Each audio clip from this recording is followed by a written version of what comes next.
Nalar dan rasa berkecamuk, lebur dalam asa yang dipeluk. Periksa tuh KPK yang namanya Sahroni. Periksa geledah mobil-mobil mewah. Masalah Pertamina kemarin, diam aja nggak ada yang kutik-kutik tentang Sahroni ini.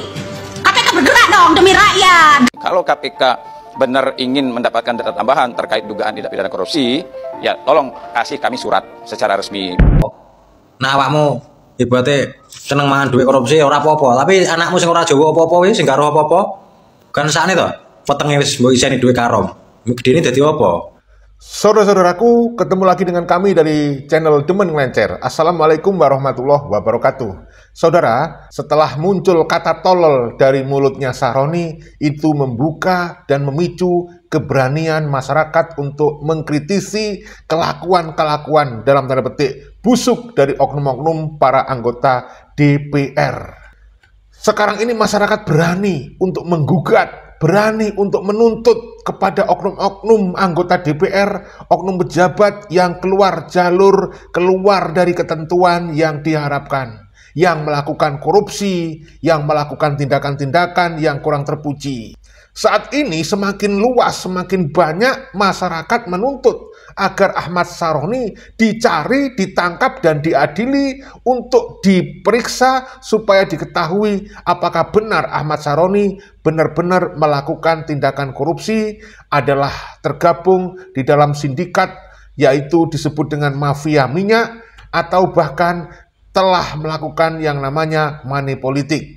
Nah, saudaraku, langsung saja kita tunjukkan salah satu masyarakat yang menggugat agar Sahroni diadili. Kita simak berikut ini. Periksa tuh KPK yang namanya Sahroni. Periksa geledah mobil-mobil mewah. Masalah Pertamina kemarin, diam aja nggak ada yang kutik-kutik tentang Sahroni ini.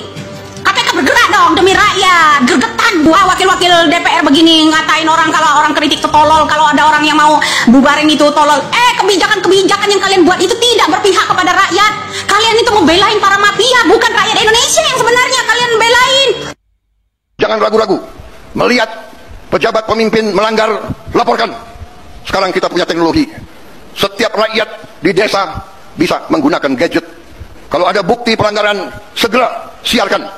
Jangan terima penyelewengan. Jangan mau terima pejabat yang berbuat sekendak dirinya dan tidak setia kepada bangsa dan negara. Saudara-saudaraku yang dirahmati Allah, sebelum kita lanjut, kami seperti biasa meminta keikhlasan, keridoan hati panjenengan agar membantu channel Demen Ngelencer ini supaya tetap eksis dan bertahan dan semakin besar dengan cara menekan subscribe, like, dan tanda lonceng. Terima kasih atas bantuan panjenengan semuanya. Channel ini adalah channel pengganti dari channel Tanda Kejadian yang sudah dihapus karena klaim hak cipta dari Deddy Mulyadi. Nah, Ahmad Sahroni ini ada yang mengatakan ada hubungan dengan yang namanya Riza Khalid. Riza Khalid itu diduga adalah kolega dari Ahmad Sahroni terkait dengan perdagangan minyak. Nah, kalian ingin tahu kabarnya tentang Riza Khalid? Coba kita simak berita terkait Riza Khalid berikut ini. Riza Khalid, wow, buronan kelas kakap, kabur dari Indonesia, bawa nama jelek, bawa uang negara, dan bawa aib hukum. Bukan lari biasa, tapi lari sambil menginjak hukum dan nyengir di negara orang. Dari Singapura, Riza loncat ke Malaysia, sembunyi santai, dan masih hidup mewah. Bukan buronan yang kelaparan, ini buronan yang kayak sultan, nggak muncul di publik, tapi kerja dan hartanya tetap muter. Rakyat cuma dikasih hutang, dia malah menikmati hasil rampokan.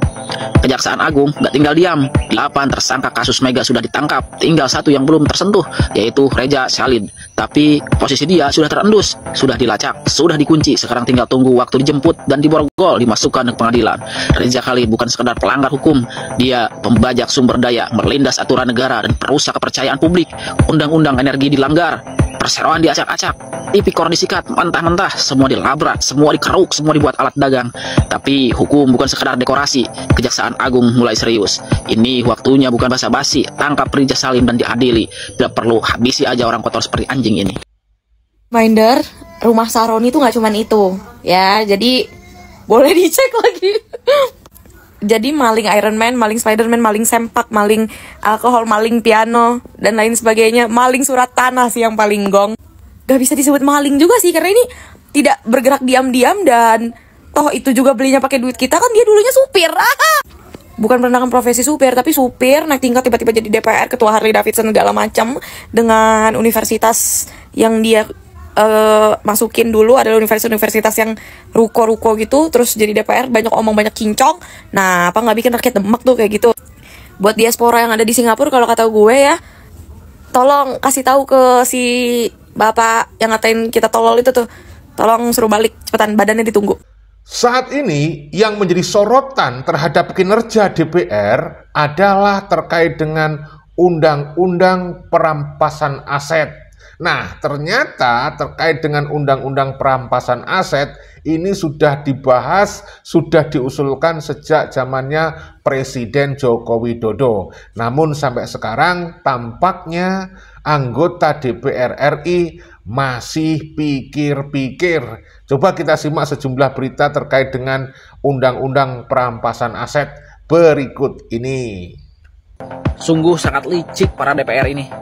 Mereka mempermainkan hukum seenak kepentingan mereka sendiri. Ini sudah penyelewengan hak. Dengan sistem ngebut semalam, mereka berhasil merancang undang-undang untuk berhak mencopot pimpinan KPK dan kepemimpinan kepolisian dengan tujuan memproteksi lembaga mereka. Dari penyelidikan saya sudah tahu tujuan Anda pembentukan undang-undang ini. Jadi, kenapa rancangan undang-undang perampasan aset sangat lama direalisasikan? Itu karena mereka membuat sebuah undang-undang untuk melindungi lembaganya mereka dahulu. Lalu setelah itu, barulah undang-undang perampasan aset akan disahkan. Pertanyaan gua, jadi apa gunanya kalau undang-undang perampasan aset ini jika DPR memiliki hak untuk mengontrol pimpinan KPK dan kepolisian? Karena setahu gua, presidenlah yang berhak mencopot pimpinan KPK dan kepolisian, bukan DPR.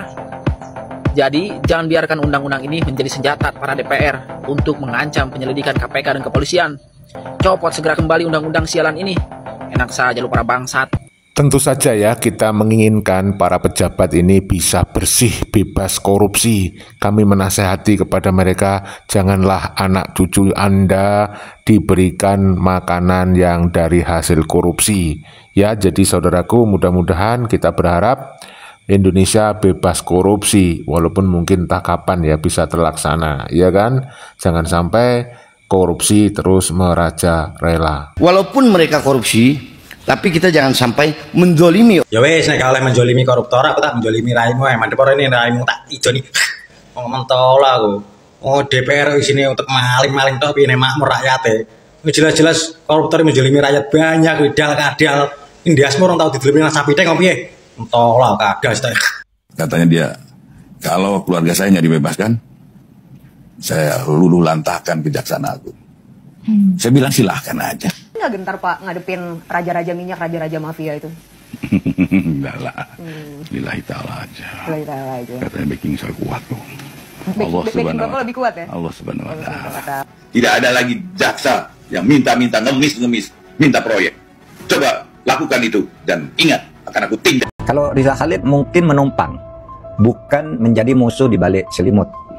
Menumpang, wah ini kok ada begini, bisa saja dia lalu, oh yuk ramaikan sekali. Itu yang saya katakan, ini bukan dalang, tidak ada dalangnya, nih organik. Ini kan kita mencatat semua yang diminta itu sudah kita catat sejak 10 bulan lalu dan selalu disampaikan ke presiden. Tapi tanggapannya selalu beda, gitu kan? Wah Indonesia sekarang bagus sekali, lapangan kerja meningkat, pertumbuhan ekonomi sekian. Di bawah mengatakan tidak Pak, sekarang banyak pengangguran, tapi enggak kamu terus gitu-gitu. Kan itu ada semua memang, jadi ini organik. Ya. Tapi lalu ada yang menumpangi, menurut saya biasa. Kalau misalnya orang menumpangi, ditunggangi itu buat apa? Apa benefit buat mereka? Emang yang mereka expect itu apa? Pertama, kalau misalnya penumpangnya tuh Riza Khalid, akan mungkin bisa terjadi penundaan terhadap kasusnya. Kalau ribut terus kan kasusnya ditunda dulu. Kalau terjadi pergantian pemerintahan di bidang-bidang tertentu, mungkin penanganan atas kasus dia bisa belok, kan gitu. Ada lagi orang yang numpang, ini karena punya musuh politik. Ada yang numpang karena ingin mendapat keuntungan politik. Kalau terjadi ini, saya dapat ini, kan bisa. Itu yang disebut penumpang. Tapi kalau yang lain tuh seperti mahasiswa dan buruh-buruh itu kan organik saja sebenarnya. Karena sudah sebelum demo udah diumumkan kan organik itu. Ya tuntutan kami ini gitu. Ya kita doakan semoga bangsa ini semakin baik ya. Semoga aparat penegak hukum ya tetap memberikan pengayoman dan memiliki keberanian untuk menegakkan kebenaran, memberantas mafia-mafia minyak, koruptor dan sebagainya yang membuat bangsa ini semakin merosot.